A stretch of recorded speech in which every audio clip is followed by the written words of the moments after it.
Hi guys, welcome back once again. Advice for today is nag-aari ang ating Diyos Ama sa ating mga tao, sa ating pagkatao, sa ating katawan, sa ating Espiritu Santo, sa ating kaluluwa. Ganito po yan eh. Hindi naman tayo pababayaan ng Diyos Ama. Basta sundin mo lang yung mga pinag-uutos niya, yung 10 utos. Huwag po tayong lumabag. Maging mabuting tao po tayo. Manalig ka at magdasal parati at magtiwala na lahat ng problema mo, alalahanin mo dito sa ibabaw ng mundo, ay lahat yan ipabahay natin sa ating Diyos Ama. Hindi niya tayo pagbabayaan, papatubayan at gagabayan tayo na ating Diyos Amang lumikha ng langit at lupa. Hindi niya tayo kailanman pinabayaan. Tayo lang yung mga tao ang paulit-ulitong gumagawa ng kasalanan. Isinilang na nga tayo dito sa ibabaw ng mundo ng makasalanan, tapos panay pa dagdag natin. So kung isang mabuting tao, maging mabuti ka sa magulang mo. Tulungan mo yung magulang mo, basta ikaw may trabaho na, basta ikaw malaki na, at sila naman matanda na, gabayan at patubayan din po natin sila, ating mga magulang. Kung meron man tayo sobrang pera o konting pera, tumulong tayo sa kapwa-tao natin na walang-wala at nanghingi sa atin ng tulong. Tulungan po natin kung anong kaya natin ibigay para sa kapwa-tao natin. Mas maganda yung nagbibigay tayo kaysa tayo binibigyan.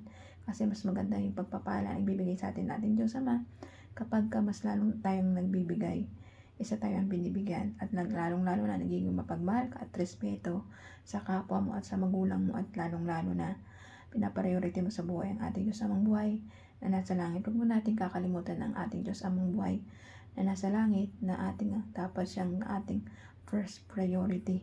Kasi kung di po dahil sa Kanya, hindi tayo mabubuhay. Sa Kanya po ang buhay na to.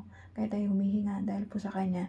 Kaya tayo may buhay dahil po sa Kanya. Kaya tayo nakakakilos at nakakapagtrabaho dahil po sa Kanya. Lahat ng ating katawan ay pagmamayari niya at ang buong pagkatao natin.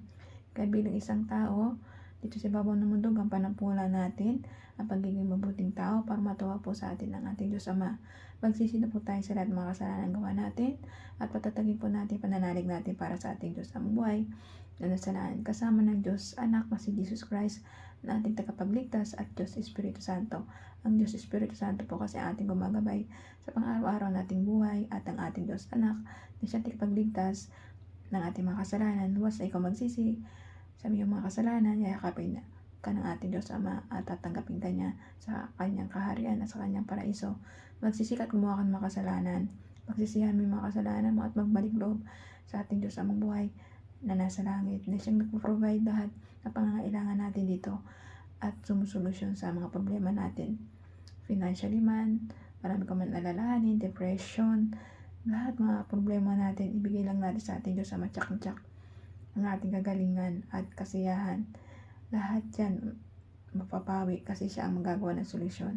Ang ating Diyos Amang buhay na nasa langit, magdasal, magsisi sa lahat ng mga kasalanan at pagkatiwala mo na lahat ang buhay mo at ang mga pangarap mo at mga alalahanin mo sa buhay. Si Jesus Christ, ang Diyos Ama ang siyang gagawa nun at ang Diyos Espiritu Santo. Sila po ang tatlong Diyos natin na pumapatnubay sa atin, ang Diyos Ama, Diyos Anak at Diyos Espiritu Santo.